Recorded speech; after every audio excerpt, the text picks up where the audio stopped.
자, 요한 2서 1장 8절 말씀 우리가 함께 읽겠습니다. 너희 자신을 돌아보라. 이는 우리가 이루어 놓은 것들을 잃지 아니하고 온전한 상을 받으려는 것이라. 아멘입니다.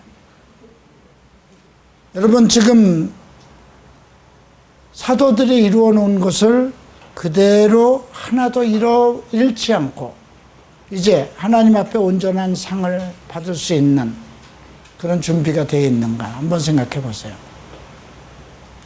사도들이 이루어 놓은 것 무엇일까요?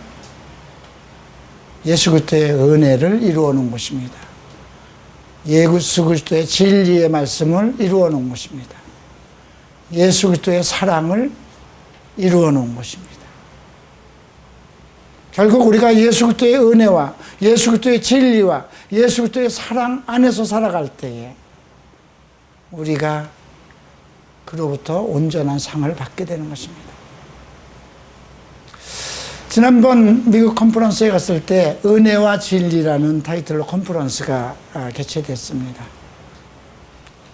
결국 예수 그리스도를 생각할 때 우리로서 생각하는 건 그분의 진리와 은혜죠. 근데 오늘 요한2서에는 진리와 사랑에 대해서 언급하는데 진리는 5번, 사랑은 6번 이렇게 그 단어가 나옵니다. 진리보다 사랑이라는 단어가 더 많이 나옵니다. 그러니까 진리는 왜 우리에게 필요한 것이냐? 결국 그리스도의 사랑 때문에 그렇다는 거죠. 하나님은 사랑이시라 했습니다. 그래서 우리가 진리를 깨달고 나면 그리스도의 사랑이 나타나야 된다는 뜻이에요. 오늘 이 말씀의 아주 특별한 메시지는 진리를 사랑하는 그 요한의 제자들이 있었습니다. 여제자에게 얘기를 한 거예요. 부녀에게 말씀을 하는 거예요. 택함을 받은 부인이라고 하는 거 보니까 여기서의 택함이라는 건 사도 요한으로부터 택함을 받은 것인지 예수로부터 택함을 받은 여인인지 잘 알 수는 없지만 이건 개인적인 관계입니다. 하나님으로부터 어떤 기름 부음을 받았다는 그런 내용이 아니라 지극히 개인적으로 그런 상황에서 지금 택함을 받은 부녀와 그녀의 자녀들에게 편지한다고 그랬습니다. 그 부녀의 자녀들은 과연 그 부녀가 낳은 그 여인이 낳은 자매일까요? 전 그렇지 않다고 생각합니다. 택함을 받은 그 여인을 통해서 가르침을 받은 진리의 자녀들을 얘기하는 것이겠죠. 그런데 지금 이 진리에 대한 이야기가 나오고 사랑에 대한 이야기가 나오면서 뒷부분에서는 다시 세상을 미혹하는 적그리스도의 실체의 활동들에 대해서 얘기를 하고 있어요. 그리고 그들은 예수 그리스도의 교리를 떠난 자들이라고 얘기를 하고 있습니다. 그들을 집안에도 들이지 말라고 합니다. 왜 진리 안에 살아가고 진리 안에 살아가는 그의 그 부녀들의 자녀들에게 정말 많이 사랑한다는 말을 하면서 왜 특별하게 이런 적그리스도에 대한 이야기를 할까요? 왜 그들을 집안에도 들이지 말라? 집안에 들이는 자는 그의 악한 일에 함께 참여하는 것이다. 이런 말을 하고 있을까요? 또 진리 안에 있는 자들을 정말 사도 요한이 정말 나는 너희를 사랑한다.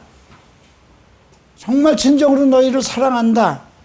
얘기를 하면서 왜 계속해서 온전한 상을 받아야 된다고 하면서 새로운 내가 너희에게 말하는 이 사랑이라는 것은 새 계명이 아니고 처음부터 너희가 들은 것이라는 것을 강조하고 있을까요? 한번 생각해 보세요. 우리가 사랑의 사도 그러면 누구라고 느껴집니까? 요한이죠. 까칠한 사도 그러면 누구라고 생각됩니까? 바울이죠. 허다한 죄를 전부 다 뒤집어 까놓고 정말 성도들을, 고린도 교회 7교회 성도들을 아주 매질을 합니다. 동성애자까지 꺼내고 성적으로 잘못된 자까지 아주 출교시켜버리고. 그런데 실질적으로 사랑장을 쓴 사도는 누굴까요? 바울입니다. 자, 여러분들 아버지들 중에 아주 까칠하고 엄격한 아버지가 있을 것입니다. 그런데 내가 상담한 아이들을 보면 이제 몇 가지 아버지의 그 부류들이 나오는데, 아버지의 사랑을 전혀 받지 못한 부류. 뭐 어머니가 이혼을 했다든가, 결손가정, 아버지가 술과 또 다른 것에 빠져 있어서 가정을 돌보지 않은, 그들보다는, 그들 일부분입니다. 80% 이상은 평범한 가정, 중상층, 중류 이상의 가정, 열심히 가정을 지키려고 애를 쓰는 정상적인 아버지, 어머니 밑에서 자랐다는 것입니다. 그런데 특징은 아버지한테 책망이나 매를 한 번도 안 맞아봤다는 거예요. 우리 아버지는 너무 착하다는 거죠. 너무 선하시고 법 없어도 살 뿐이고.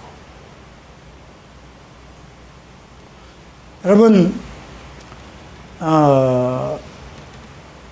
제가 그 히로노 고이치 목사님의 그 책 하나를, 남자를 이해하기 위한 저서 중에 그런 내용이 있습니다. 어버이날이 되면, 어머니날이 되면 자기 어머니에게 카드 쓰는 사람들이 많답니다. 그래서 카드를 한번 갖다 놨더니 어머니날은 전부 다 팔렸다는 거예요.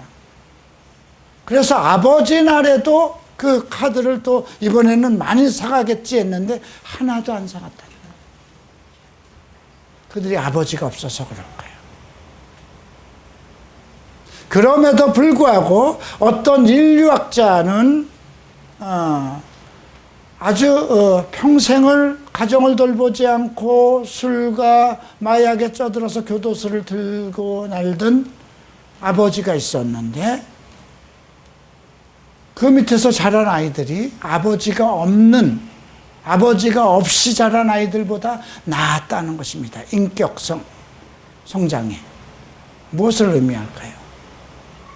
이건 균형을 얘기하는 것입니다. 아버지, 어머니의 균형 속에서 자라나야 되는 것이거든요. 남자들은 특히 아버지라는 그 존재의 의식이 있어야 돼요. 아, 우리 아버지 너무 술 먹고 너무 싫어.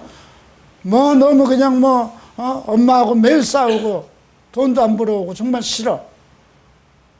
그런 아버지 밑에서 자란 애들은 그런 아버지처럼 되기를 싫어하면서 자랄 거잖아요. 그죠? 근데 나는 그런 아버지한테 자랐기 때문에 나도 그렇게 됐다 그러면 그건 모순이에요. 그죠? 아버지가 그렇게 나빴으면 아들은 이거는 안 되는 거야 라는 것을 깨닫고 바른 길로 가야 되는 거잖아요. 더구나 그가 크리스찬이라면. 그런데 아버지가 있어도 존재감이 없다고 한다면, 왜 존재감이 없어질까요? 여자들이 솔직히 너무 솔직히 때문에 그래, 집안에서. 너무 헬리콥터 마음처럼 아주 아이들을 그냥 어디 화장실 갔는데도 감시를 하고 있는 거야. 너 지금 뭐 해? 카톡에서 조금만 떨어져도 난린 거야.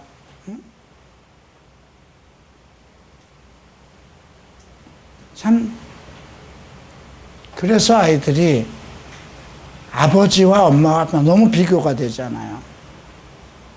그런 가정 속에서는 아버지가, 엄마가 너무 아이에게 너무 적극적이고 일일이 다 하기 때문에 아버지까지 내가 나서면 안 되겠다 하기 때문에 오히려 관여하지 않을 경우가 많아요. 그런 가운데서 아이는 어머니에 대한 존재감은 있어요. 근데 아버지에 대한 존재감이 없는 거예요. 저희 아버지가 그랬어요. 성인 군자였어요. 김포군 일대에서 칭송을 받는 아주 말이 없으신 분이었어요. 저는 아버지한테 회초리를 한 번도 맞아본 일이 없어요. 근데 아버지에 대한 기억이 없어요.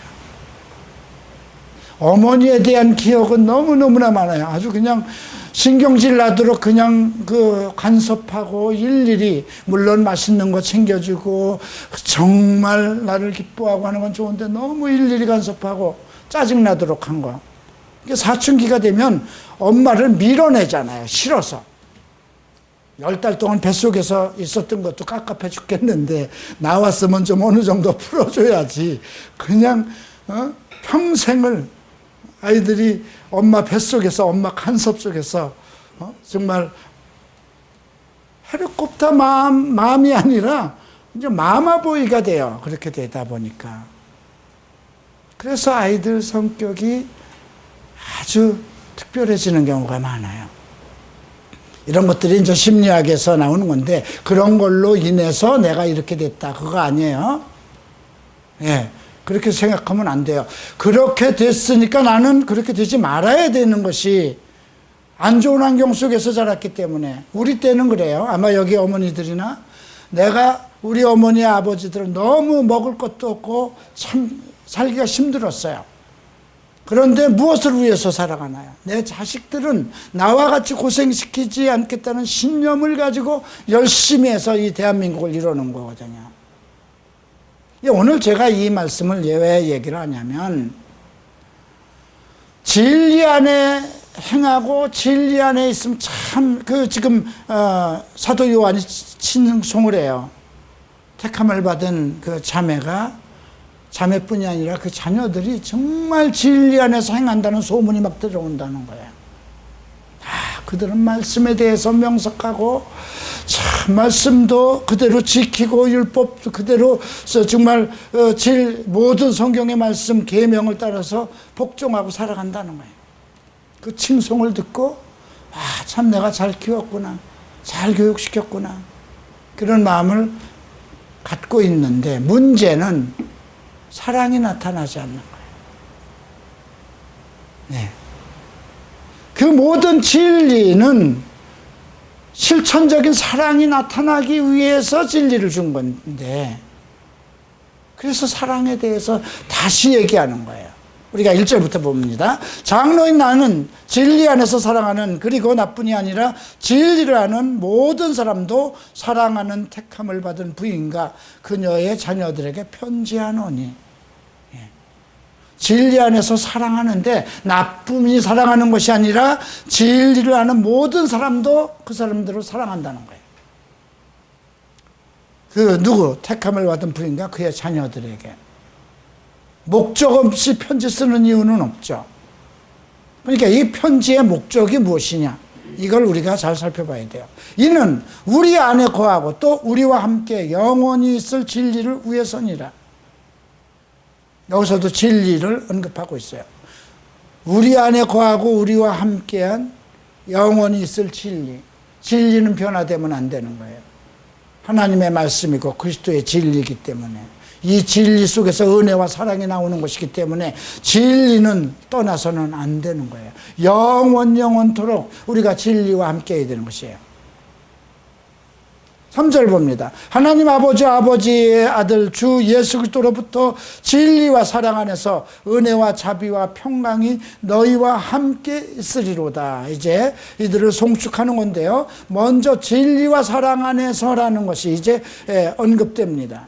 그리고 은혜와 자비와 평강을 기원합니다. 먼저 하나님의 은혜, 그 다음에 자비를 왜, 여기서 자비라는 건 국률한 마음인데, 동정심인데 왜 하나님의 자비를 이들에게 기원할까요? 네. 이들이 다른 사람에게 적이 많이 생길 수도 있습니다. 제가 오늘 칼럼에도 썼지만, 제가 그렇게 세상에 활동을 하지 않았을 때는 나 같은 존재에 대해서 의식도 하지 않았고 알려고도 하지 않았습니다.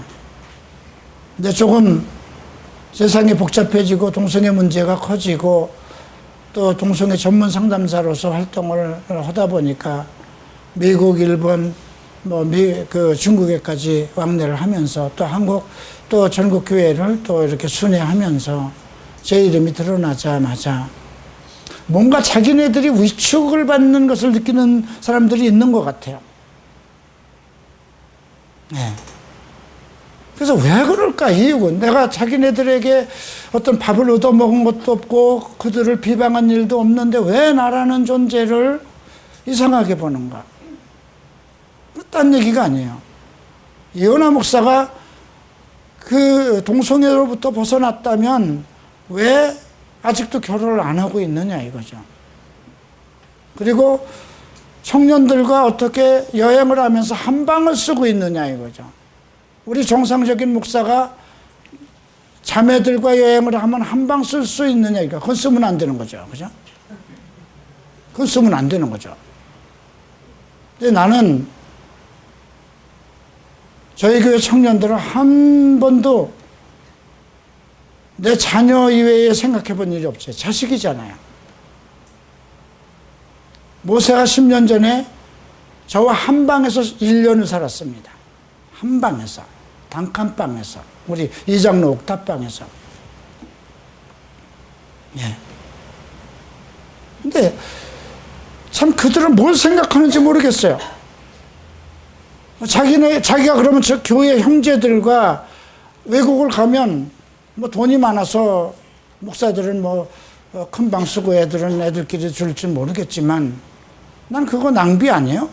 또 저로서는 또 그런 형편도 되지도 않고. 근데 제가 과거에 이성교제를 할 때 우리가 1년에 한두 번씩 공휴일 때마다 캠프를 했어요. 그러면 한 30명, 50명이 캠프를 가면 형제들은 형제들, 자매들은 자매들 하는데 나는 형제들과 함께 10몇 명이 한 방에서도 지내고 뭐 그럴 때에는 전혀 말들이 없는데 전혀 예상치 않은 것에 이상한 말들이 들어와요. 그래서 생각을 해봤어요. 내가 벌써 그렇게 공인이 됐나? 왜 이유 없이 나를 비방하는가? 예. 내가 그들의 길을 막는 것도 아니고 그들을 욕하는 것도 아니고 그들과 싸우는 것도 아니고 근데 상당히 나와 가까이 있던 사람들이 그래요. 이유가 없어요. 그래서 이것이 예수 그리스도도 생각을 해보니까 그분이 목수 생활을 할 때 아무 비방이 없었잖아요. 그죠? 사도 바울도 그냥 율법학자로 그냥 그들과 함께 생활할 때 아무 비방이 없었잖아요. 제가 순복음에서 12년 동안 신앙생활을 할 때 아무도 나를 비방하는 사람이 없었어요. 그런데 의로운 일을 한다고 났을 때 왜 이런 비방을 받아야 되는가? 이것이 영적인 문제구나. 영적인 전쟁이구나. 저는 두 가지로 받아들였어요. 하나님의 또 경고일 수도 있겠다. 말년에 되게 많은 목사들이 실수 많이 해요. 그죠? 그래서 더 조심하라는 하나님의 경고이겠다. 그런 생각도 들어요. 오늘 제가 이런 말씀을 하는 것은 우리가 진리를 깨달으면 깨달을수록 형제 사랑에 더욱더 열정적이고 실천적이어야 된다는 거죠. 크리스찬들 전체에게 하는 메시지잖아요. 진리는 영원토록 우리와 함께 해야 되는데 그 진리를 가지고 있는 사람들은 세상 사람이 아닌 우리 형제들을 사랑하는 일에 그것으로 삶이 그대로 나타나야 된다는 것이죠. 그런데 나를 비방하는 사람들은 내가 탈동성애를 해야 됩니다. 동성애는 죄악입니다. 아무리 외치고 다녀도 저쪽의 동성애자들을 나를 비방하고 그러는 일이 없어요. 왜? 바른 말 한 거잖아요. 진리잖아요. 그들도 비록 동성애를 벗어나지 못하고 그렇게 동성애 생활을 한다 할지라도 그들 마음속에서 그것을 끊고 싶은 거거든요. 그런데 오히려 진리 가운데 살아간다는 기독교 안에서 그것도 유명 인사들 속에서 이런 일들이 일어나는 것이거든요. 참 안타까운 일이죠. 자, 4절을 봅니다. 내 자녀들이 우리 아버지로부터 붙은 계명대로 진리 안에서 행하는 것을 보고 내가 매우 기뻐하였노라. 참 여러분들이 진리와 계명 안에서 살아간다면 얼마나 저도 기쁠까요? 그죠? 내가 가르친 제자들이 진리대로 살아간다. 하나님께서 주신 계명대로 살아간다. 그것을 보면 정말 그것보다 기쁜 일은 없을 것 같아요. 사도 요한도 그랬는가 봅니다. 그런데 보세요. 내가 매우 기뻐하였노라 하면서 5절에 부인이여 이제 내가 너에게 간청하노니 무엇인가 아직 문제가 있어요. 네. 내가 네게 새 계명을 쓰는 것이 아니고 처음부터 우리가 가진 것이니 곧 우리가 서로 사랑해야 한다는 것이라. 예수님도 이렇게 말씀하셨어요. 내가 주는 것은 새 계명이 아니라 옛부터 있었던 계명이다. 그 말을 똑같이 지금 인용하셔서 내가 이제 네게 간청한다는 거예요. 내가 지금 너에게 말하는 새 계명은 지금 새 계명을 특별한 계명을 너한테 쓰는 것이 아니고 처음부터 우리가 가진 것이고 또 우리가 서로 사랑해야 한다는 것이다. 예, 예수께서 말씀하신 거예요. 우리가 서로 사랑해라. 너희가 서로 사랑하라. 그것으로 세상 사람들이 너희를 나의 제자로 알 것이라. 너희가 서로 사랑하라는 거예요. 나는 우리 갈보리 체프 성도들이 서로 사랑하기를 바랍니다. 많은 교회들 가면 사랑합니다, 사랑합니다 하고 뭐 붉은 띠도 물고 주일날이면 그렇게 이야기를 하고 껴안기도 하는데 진정한 사랑이 교통되는 것이 안 보여요.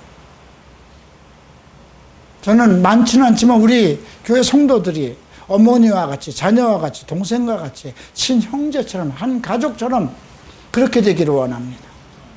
이거는 우리가 말씀을 깨달으면 깨달을수록 부모에게 효도가 되어야 되고 또 부모는 자녀에게 모범이 되어야 되고 또 형제들은 서로 사랑하고 서로 있는 것을 나누고 서로 교제하고 그래야 되는 거잖아요.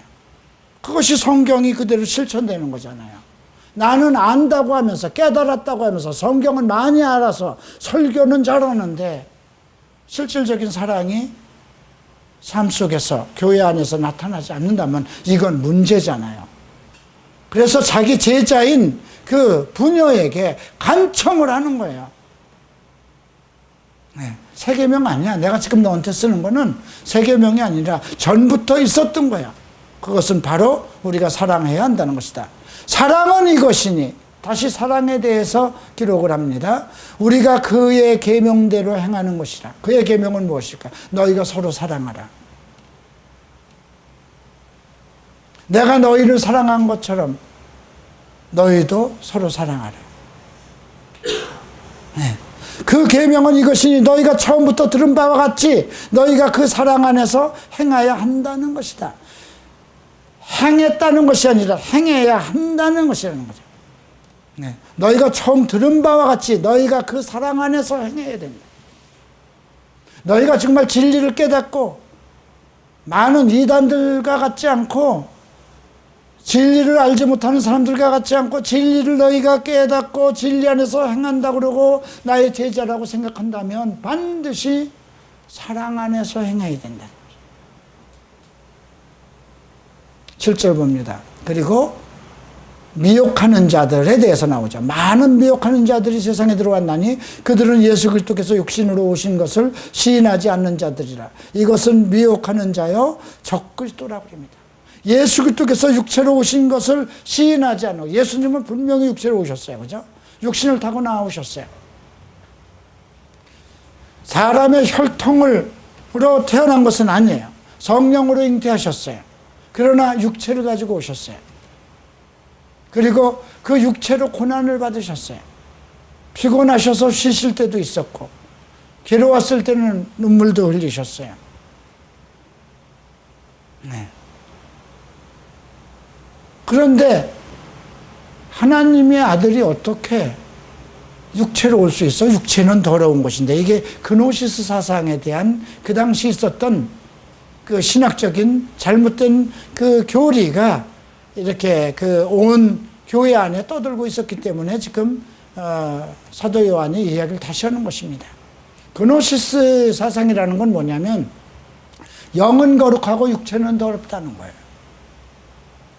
그러니까 모든 육체, 모든 물질은 다 더러운 것이니까 예수도 물질로 왔기 때문에 그가 거룩해질 수는 없다는 것이죠.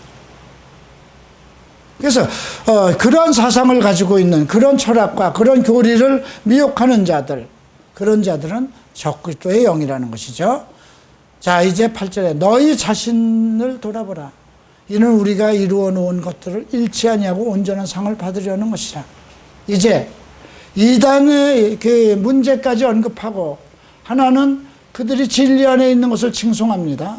두 번째는 그들이 사랑에 부족했던 것을 지적합니다. 그래서 진리 안에 있으면 반드시 사랑을 지켜야 된다. 새 계명대로 해야 된다. 너희가 주님의 명하신 계명대로 산다고 하면서 사랑을 삶 속에서 실천하지 않는 것은 모순된 것이다. 이렇게 지적하고 나서 마지막으로 적그리스도에 대한 이야기를 합니다.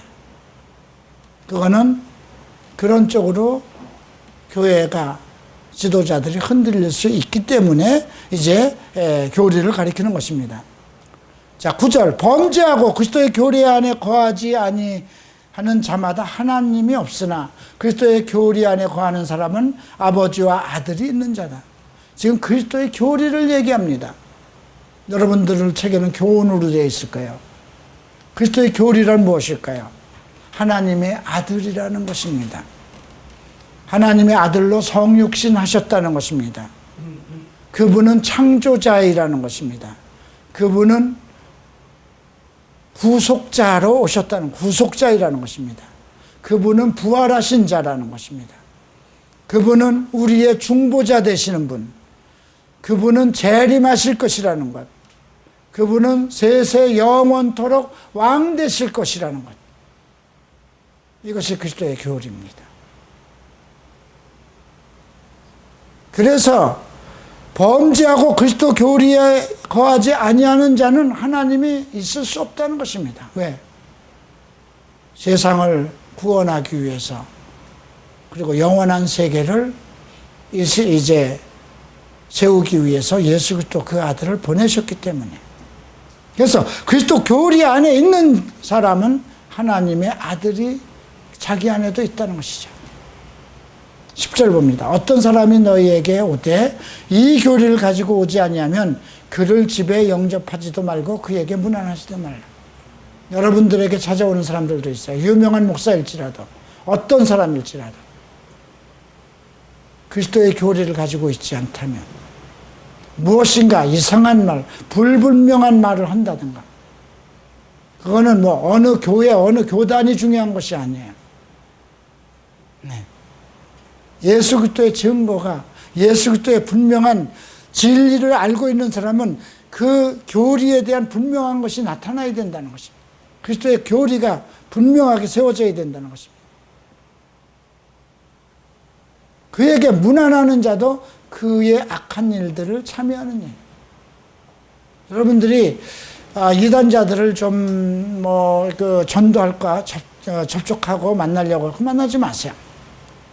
만약에 그 사람이 바른 계기가 돼서 돌아올 수 있는 그런 예정이 있는 사람이라면 하나님께서 적당하게 인도하실 거예요. 그죠? 어떤 그 인생 속에서, 자기의 신앙생활 속에서 어떤 고통과 어떤 문제를 만나서 다시 나올 수밖에 없도록 하나님이 하실 거예요. 그죠? 나는 내 인생 속에서 내가 잘못된 교리라고 그럴까요?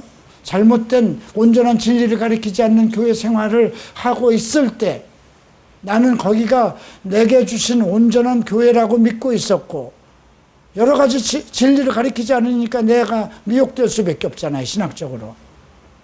거기 유일한 교회라고 생각했지만 하나님께서 나를 진리를 가리킬 수 있는 교회로 인도하셨다는 거예요. 그 어떤 상황 속에서도. 그렇기 때문에 일부러 내가 무엇인가 많은 것을 아는 것처럼 해서 이단자들이나 그들을 깨우치려고, 그들을 만나려고도 하지 말고 받아들이지도 말라는 것이죠. 아마 우리 교회도 이제 커지면 신천지에서 또 한두 사람 또 파송할지도 몰라요. 그죠? 왜? 교회를 분열시켜서 또 어떻게 해보려고. 아직은 괜찮아요. 요 정도에 와서 몇 사람을 데려나가겠어요. 이미 그 신천지들은 교단 안에 들어와서, 교회 안에 들어와서 그냥 오랫동안 열심히 봉사하고 헌신해서 신임을 얻고 분파를 만들어서 목사를 내몰고 교회를 세운다고 그러잖아요. 근데 애당초 받아들이면 안 돼요. 어떻게 할까요? 바른 교리를 말하지 않는 사람. 예수 그리스도가 육체로 오셨을까? 또 어떤 사람이 이렇게 얘기하죠. 예수님이 진짜 육체로 오실까? 예수님이 진짜 재림하실까? 예. 그게 이미 저도 10여 년 전에 들은 얘기예요. 한국 어느 교회. 예. 이미 와 있다는 거예요. 예. 자, 이제 12절 봅니다. 내가 너희에게 쓸 것이 많으나 종이와 잉크로 쓰기를 원치 아니하며 오히려 너희에게 가서 대면하여 말하기를 바라노니 이는 우리의 기쁨이 충만케 하려 함이라. 다시 이제 요한 1서 1장 7절에서 얘기한 것처럼 자신들의 우리의 기쁨을 충만케 하기 위해서 아무래도 편지만 써서는 안 되겠다. 내가 가야 되겠다. 왜 그럴까요? 지금 여기에 지적된 것처럼 이 분열을 통해서 많은 교회가 자녀들이 이제 나가기 시작했어요. 제자들이 양성돼서 교회가 확장되기 시작했어요. 근데 그들이 진리를 잘 알고 있고 진리 안에서 행하는 건 맞아요. 그런데 실질적인 사랑이, 그리스도의 사랑이 나타나지 않고 있고, 그럼에도 불구하고 이상한 교리에 이끌릴 수 있는 여지가 보였기 때문에 그래요. 이것은 앞으로 우리 교회도 마찬가지입니다. 앞으로 교회가 커지고 확장될 때에, 그리고 또 여기서 제자들이 나가서 또 다른 교회를 개척할 때에도. 그래서 이 말씀은 정말 우리 교회에 지금 필요한 말씀이고, 우리가 진리 가운데 지금 행하는 것, 행하려고 지금 우리는 노력하고 있어요. 그러나 더 중요한 것은 진리와 사랑이 함께 해야 된다는 것입니다. 그래서 내가 과연 진리 안에 있다면 진리를 행하는 자인가 다시 한번 살펴봐야 되고요. 그러면 그것을 증거할 수 있는 것은 무엇인가? 형제 사랑이거든요. 정말 교회를 사랑하는가? 내가 정말 교회 성도들을 사랑하는가? 그걸 통해서 우리가 사도들이 이루어 놓은 것, 예수께서 이루어 놓은 것을 잃지 않고 온전한 상을 받게 될 것을 확신합니다. 기도하겠습니다.